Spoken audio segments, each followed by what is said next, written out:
দেশের রাজনৈতিক স্থিতিশীলতা বাড়াতে নির্বাচনে দলগুলোর জোটবদ্ধ অংশগ্রহণকে ইতিবাচক হিসেবে দেখছেন রাজনৈতিক বিশ্লেষকরা। একই সঙ্গে তারা বলেছেন, পশ্চিমারা তাদের স্বার্থেই বাংলাদেশের রাজনৈতিক স্থিতিশীলতা চায়।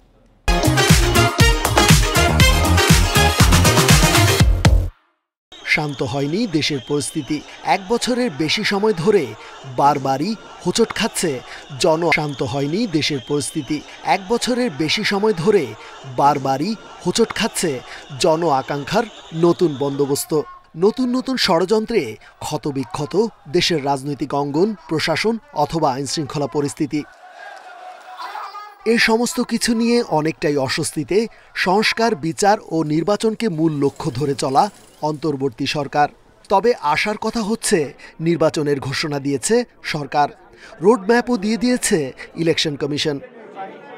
আসন্ন নির্বাচনকে এক গুরুত্বপূর্ণ মাইলফলক হিসেবেই দেখছে যুক্তরাষ্ট্র। এরই মধ্যে নির্বাচন কমিশনের সঙ্গে সাক্ষাতের কাজটিও সেরেছেন যুক্তরাষ্ট্রের ভারপ্রাপ্ত রাষ্ট্রদূত ট্র্যাসিয়ান জ্যাকবসন। বিশ্লেষকরা বলছেন, কোনো রাজনৈতিক দল বা ব্যক্তিকে সমর্থন নয়, বরং পশ্চিমাদের স্বার্থেই বাংলাদেশের রাজনৈতিক স্থিতিশীলতা বা নির্বাচনী পরিবেশ তাদের কাছে অত্যন্ত গুরুত্বপূর্ণ। বাংলাদেশের রাজনৈতিক স্থিতিশীলতা এবং বাংলাদেশের এই সামগ্রিক যে পরিবেশ, এই পরিবেশটি মার্কিন যুক্তরাষ্ট্রের স্বার্থের জন্য অত্যন্ত গুরুত্বপূর্ণ, বিশেষ করে রাজনৈতিক স্থিতিশীলতা। তারা সবসময় অবহিত হতে চান যে বাংলাদেশে যে একটা নির্বাচন হচ্ছে সেটা কেমন ধরনের নির্বাচন হচ্ছে। এদিকে বড় দলগুলোর জোটবদ্ধ হবার ইঙ্গিত মিলছে। এ সম্ভাবনাকে ইতিবাচক হিসেবে আখ্যা দিয়ে দেশের রাজনৈতিক স্থিতিশীলতা বাড়াতে সহায়ক হবে বলে মনে করেন বিশ্লেষকরা।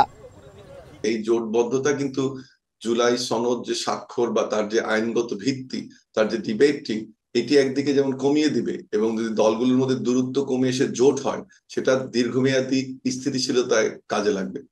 জুলাই সনদ নিয়ে দলগুলোর মাঝে যে বিভাজন, সেটিও অনেকটাই প্রশমিত হবে জোটবদ্ধ হবার মধ্য দিয়ে, বলছেন বিশ্লেষকরা। রেজওয়ানুল হক, ইন্ডিপেন্ডেন্ট নিউজ, ঢাকা।